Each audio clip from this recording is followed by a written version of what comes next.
सामने आया और जो बात उन्होंने अपनी रखी और बताई आपको कि ड्यूटी पे रहने के बाद उनके साथ ये घटना हुई।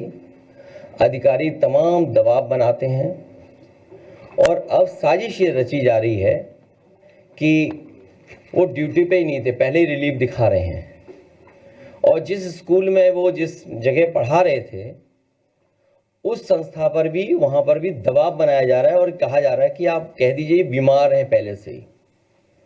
समाजवादी पार्टी की पहले दिन से ही मांग हुई है कि पहले तो इस तरह का वर्क प्रेशर न क्रिएट किया जाए उनके ऊपर, क्योंकि बहुत जिम्मेदारी का काम है, बहुत सावधानी से काम करना है और बहुत सेंसिटिव इशू है। क्योंकि एक बार फॉर्म गलत हो गया, रिजेक्ट हो गया और वोट नहीं बना आपका, तो आपको फुल सर्कल और पूरे कागजों के साथ फिर घूमना पड़ेगा आपको। तो ये जो एसआईआर है, आखिरकार बीजेपी जल्दीबाजी में क्यों है? चुनाव आयोग और भारतीय जनता पार्टी दोनों मिले हुए हैं और उसका परिणाम यह है कि ये जल्दीबाजी क्यों कर रहे हैं। पहले भी मैं ये बात कह चुका हूं कि उत्तर प्रदेश में लगातार शादियां हो रही हैं और शादियों के समय पर लोगों को एक दूसरे के यहां आना जाना, शादी की तैयारी करना, सब व्यस्त हैं और इतने कम समय में एसआईआर कराना और पूरे प्रदेश का, और किस किस को आपने जिम्मेदारी दी है, यहां तक कि जो नगर पालिका के सफाई कर्मचारी हैं उन्हें भी सहायक बनाया हुआ है। अब आप सोचिए, इतना बड़ा फॉर्म है, इतना टेक्निकल चीजें उसके अंदर हैं कि अगर मान लीजिए बीएलओ नहीं कर पा रहा है तो उसके लिए सहायक बनाया गया सफाई कर्मचारी। और इस फॉर्म को बंटवाने में जल्दी, बटा नहीं बटा, जो सरकार का डेटा बता रहा है वो ये बता रहा है कि सभी फॉर्म बांटे जा चुके हैं, लेकिन ग्राउंड पे जब हम देखते हैं तो वो बांटे नहीं गए हैं और फिर उसी तरह का कलेक्शन का रिकॉर्ड बनाएंगे। ये सोची समझी रणनीति, साजिश, षड्यंत्र है कि बाबा साहब भीमराव अम्बेडकर जी के दिए हुए संविधान के तहत जो हमें वोट डालने का अधिकार है, उस अधिकार को छीनने की तैयारी है। एसआईआर के बहाने वोट डालने का अधिकार छीन रहे हैं, आरक्षण छीनेंगे, आपकी पहचान छीनेंगे, आपके ऊपर उल्टे सीधे दबाव बनाएंगे। जब सरकार के लोग इसी बात पे दबाव बना रहे हैं कि वो ड्यूटी पे ही नहीं थे, पहले से ही बीमार थे। और कल रात जब मैं फतेहपुर में गया था, उन सुपरवाइजर के परिवार के लोगों से जब मैं मिला हूं, उनसे जो बातचीत हुई है, उस बातचीत के दौरान उनकी बहन, उनके परिवार, उनके तमाम जो सहयोगी साथी थे, वो यही बता रहे थे कि उनके ऊपर लगातार सरकार के माध्यम से दबाव बनाया जा रहा था कि जल्दी करिए और जल्दी फॉर्म बंटवाइए, जल्दी फॉर्म भरवाइए।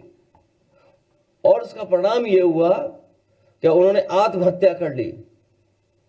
उस परिवार की भी मैं मदद कर करके आया हूं। तो आखिरकार जल्दी क्या है एसआईआर की? वेस्ट बंगाल के भी लोग ये कह रहे हैं कि चुनाव आयोग के खून से हाथ रंगे हैं। अब इन लोगों की जान गई है, कौन मदद करेगा? चुनाव आयोग को सामने आना चाहिए, मदद करना चाहिए, क्योंकि ये सब कर्मचारी, अधिकारी चुनाव आयोग के लिए काम कर रहे हैं। और चुनाव आयोग का काम हमने बहुत करीब से देखा है बाई इलेक्शन में।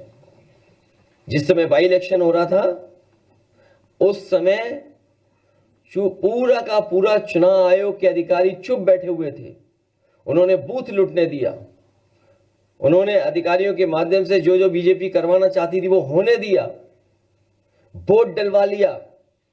सीसीटीवी पे सब है कि आपके किन लोगों ने वोट डाला है, कौन प्राइवेट ड्रेस पहन करके आया था और वोट डाल गया।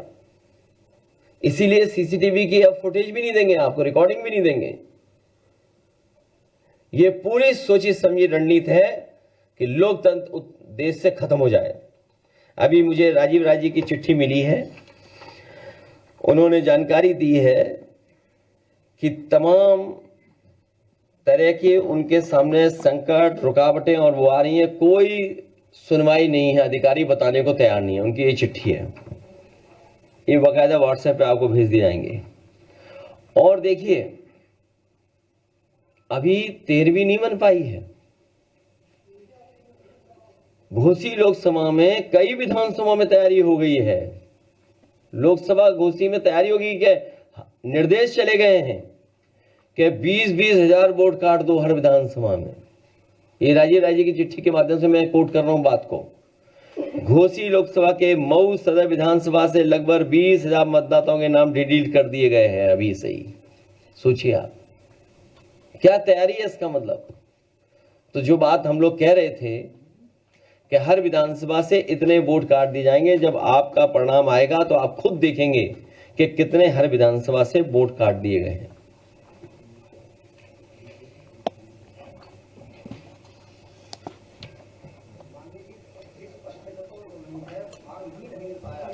नहीं, वही तो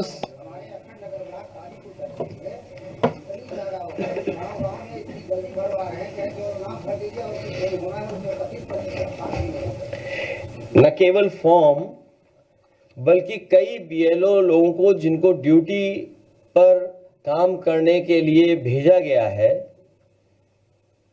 वो लोग जानकारी ही नहीं उनके पास, ट्रेनिंग ही नहीं उनके पास। अभी मैं एक बीएलओ से मिला था, तो बीएलओ की स्थिति ऐसी थी कि शायद वो उस काम को पूरी जिम्मेदारी से नहीं कर पा रहे थे। उनके साथ एक सहायक था, उन्होंने अपने रिश्तेदार को बुला रखा था किसी दूसरे शहर से, जो कंप्यूटर इंजीनियर था। तो हमने कहा ये कौन है? बोले ये हमारी मदद करेंगे। अब आप सोचिए, स्थिति है कि बहुत सारे बीएलओ, एक तो जानकारी नहीं है, जल्दीबाजी है, और अगर जानकारी भी है तो दबाव बना रहे हैं उस पर, और जानकारी नहीं है अगर तो किसी न किसी से मदद लेकर के काम चला रहे हैं। तो आखिर इलेक्शन कमीशन क्या चाहता है, क्या करना चाहता है? और अभी जानकारी मिली है कि अभी जो वेबसाइट है उनकी, उससे किसी की भी जानकारी आप ले सकते हैं। आप जो जानकारी दे रहे हैं वो कोई भी जानकारी निकाल सकता है। जो फॉर्म भर करके हैं उसके अंदर, तो कोई भी अगर चाहेगा तो वो जानकारी ले सकता है। मोबाइल नंबर मिल जाएगा किसी का भी। और बीजेपी क्योंकि संसाधन में मजबूत पार्टी है, तो उन्होंने तो एक कंपनी हायर कर रखी है, नोएडा की कोई कंपनी है, वो उनका डिजिटल काम देख रही है, पूरा डिजिटल वोटर लिस्ट। आपको किस विधानसभा की पीडीएफ कॉपी चाहिए, वो तुरंत आपको कॉपी दे देगा। अब ये जो डिटेल है मैं आपको भेज रहा हूँ, स्क्रीन पे लगवा देता हूं मैं। कोई भी इलेक्शन कमीशन से की वेबसाइट पे जाकर के ये डिटेल निकलवा सकता है किसी के भी। तो अगर ये डिटेल निकल रहे हैं तो सोचिए, कोई भी निकाल सकता है डिटेल। इसका मतलब बीजेपी सबका डेटा इकट्ठा कर रही है, हर बूथ का मोबाइल नंबर भी इकट्ठा कर रहे होंगे लोग। तो यही तो सवाल है कि देखिए पूरा निकला, जबकि वोट तो हमारा किसी को पता भी नहीं होना चाहिए, सीक्रेट बैलेट इसीलिए बोला गया है। ये तो बोर्ड की पूरी जानकारी, आप देखिए पूरा जानकारी निकाल सकते हैं आप।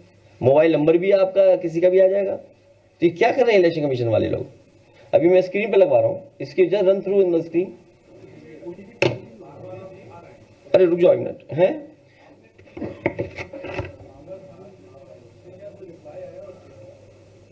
वो एक सफेद कपड़ा में बहुत पहले ले जा चुका हूं। जब बाई इलेक्शन हुआ था, आपने देखा था बाई इलेक्शन, वो मैं बहुत पहले ले जा चुका हूं। तो ये दुख की बात है। यही तो संविधान की धज्जियां उड़ रही हैं, यही तो संविधान को नहीं मान रहे हैं। और देखिए, संविधान के प्रेमबल को पढ़ रहे थे, पहला शब्द सोशलिस्ट है, सेकुलरिस्ट है। Socialist secular country. आप बताओ सोशलिस्ट कहां से हैं बीजेपी वाले? सोशलिस्ट है बीजेपी वाले, ये कैपिटलिस्ट है। सेकुलर पढ़ रहे थे, क्या ये सेकुलर है? ये कम्युनल लोग हैं, ये डेमोक्रेटिक हैं क्या? तीनों हमारे जो सिद्धांत हैं उन तीनों का हनन कर रहे हैं ये लोग बैठ कर, और प्रेम्बल पढ़ रहे थे, सोचिए आप। और संविधान की जानकारी देते देते माफिया बोल लेते दूसरे लोगों को। वो पार्ट 2 में है।